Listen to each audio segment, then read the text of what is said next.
हमारा प्यारा पृथ्वी ग्रह तरह तरह के लैंडस्केप्स का एक खूबसूरत टेपेस्ट्री है, जहां ऐसे एक्सट्रीम्स हैं जो हमें फैसिनेट भी करते हैं और डराते भी हैं। इन एक्सट्रीम्स में कुछ ऐसी जगहें हैं जहां तापमान इतना ज्यादा हो जाता है कि सोच भी नहीं सकते, जहां जिंदगी की हदें टेस्ट होती हैं। चलिए हमारे साथ धरती के सबसे गर्म कोनों की सैर पर और एक्सप्लोर करते हैं कि कैसे ये इन्फर्नो जैसी कंडीशंस बनती है और कैसे हम इनकी इंटेंसिटी नापते हैं।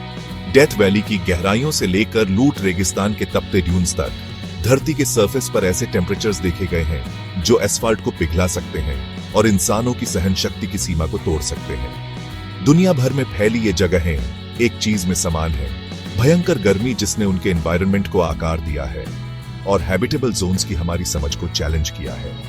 हम उन फैक्टर्स के बारे में जानेंगे जो इनकी फायरी नेचर का कारण बनते हैं, लैटिट्यूड और एल्टीट्यूड से लेकर विंड पैटर्न्स और ओशन करंट्स तक। तो चलिए इस डिस्कवरी के सफर पर निकलते हैं और एक्सप्लोर करते हैं धरती के सबसे गर्म जगहों की स्कॉचिंग रियलिटी। डेथ वैली एक ऐसा नाम जो सुनते ही सूखे और वीरान इलाके की तस्वीरें दिमाग में लाता है। धरती पर अब तक रिकॉर्डेड सबसे ज्यादा एयर टेम्परेचर का ऑफिशियल रिकॉर्ड होल्डर है। पूर्वी कैलिफोर्निया के मोहावे डेजर्ट में बसा ये बंजर सा दिखने वाला लैंडस्केप अपने एक्सट्रीम कंडीशंस के साथ एक्सप्लोरर्स और साइंटिस्ट्स को अपनी तरफ अट्रैक्ट करता रहा है।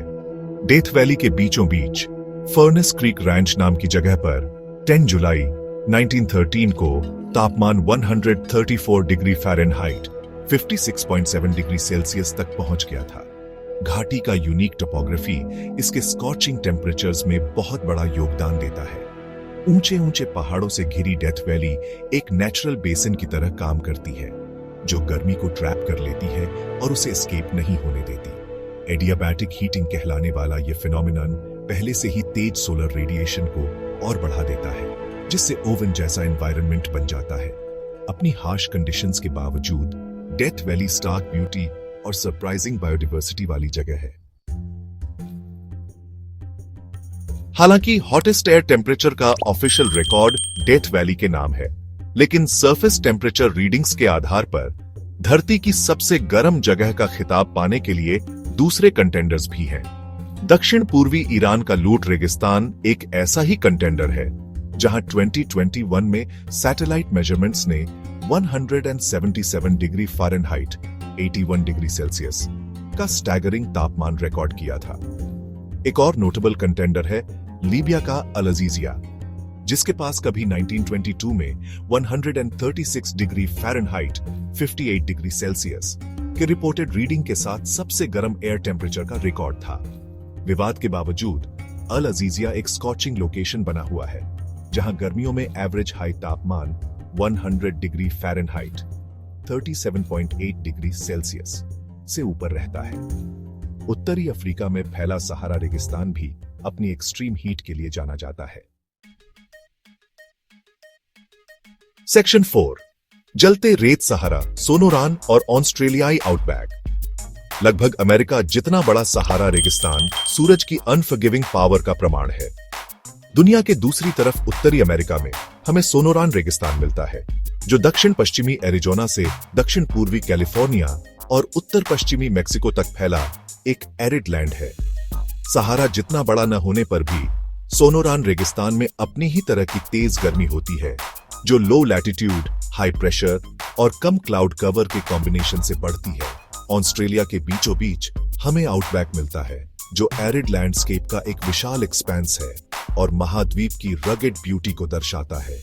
दिसंबर से फरवरी तक ऑस्ट्रेलियाई गर्मियों के दौरान आउटबैक एक भट्टी में बदल जाता है, जहां दिन का तापमान रेगुलरली 100 डिग्री फ़ारेनहाइट या 37.8 डिग्री सेल्सियस से ज्यादा हो जाता है।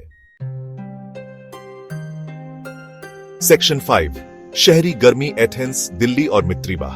हालांकि डेजर्ट्स अक्सर एक्सट्रीम हीट से जुड़े होते हैं, लेकिन अर्बन एरियाज में भी अपना अलग माइक्रो क्लाइमेट हो सकता है, जहां तापमान आसपास के रूरल एरिया से काफी ज्यादा होता है।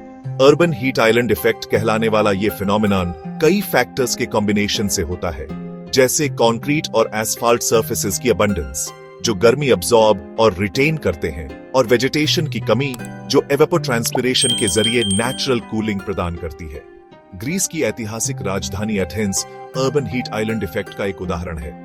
अपने कोस्टल लोकेशन के बावजूद एथेंस में स्कॉचिंग समर्स होते हैं, जहां तापमान रेगुलरली 100 डिग्री फ़ारेनहाइट या 37.8 डिग्री सेल्सियस से ज्यादा हो जाता है। दक्षिण एशिया में हमें भारत की विशाल राजधानी दिल्ली मिलती है, जो गर्मियों के महीनों में एक्सट्रीम हीट और ह्यूमिडिटी से जूझती है।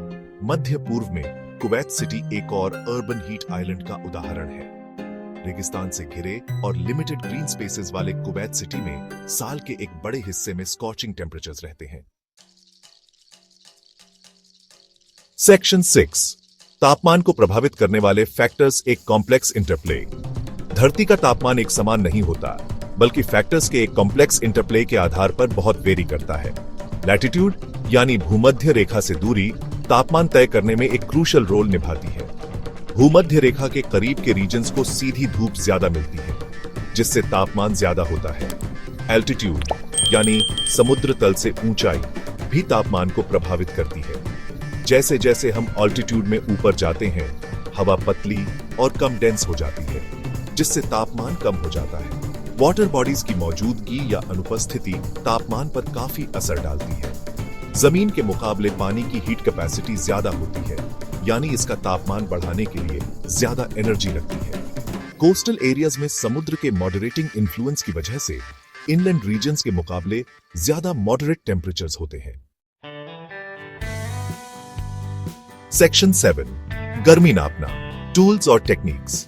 क्लाइमेट पैटर्न्स को समझने, वेदर इवेंट्स की भविष्यवाणी करने और एनवायरनमेंट पर ह्यूमन एक्टिविटीज के इंपैक्ट का आकलन करने के लिए तापमान को एक्यूरेटली नापना बहुत जरूरी है।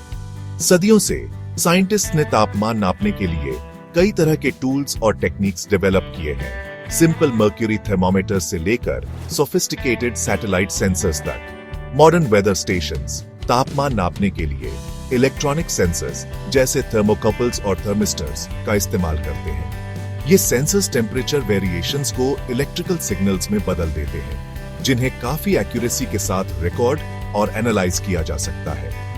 वेदर स्टेशंस आमतौर पर जमीन से 1.2 मीटर या 4 फीट की स्टैंडर्ड हाइट पर एयर टेम्परेचर नापते हैं, जिससे एक स्टैंडर्डाइज्ड मेजरमेंट मिलता है, जिसकी तुलना अलग अलग लोकेशंस में की जा सकती है। धरती का चक्कर लगाने वाले सैटेलाइट्स तापमान पर एक ग्लोबल पर्सपेक्टिव देते हैं और एयर और सरफेस टेम्परेचर्स दोनों को नापते हैं।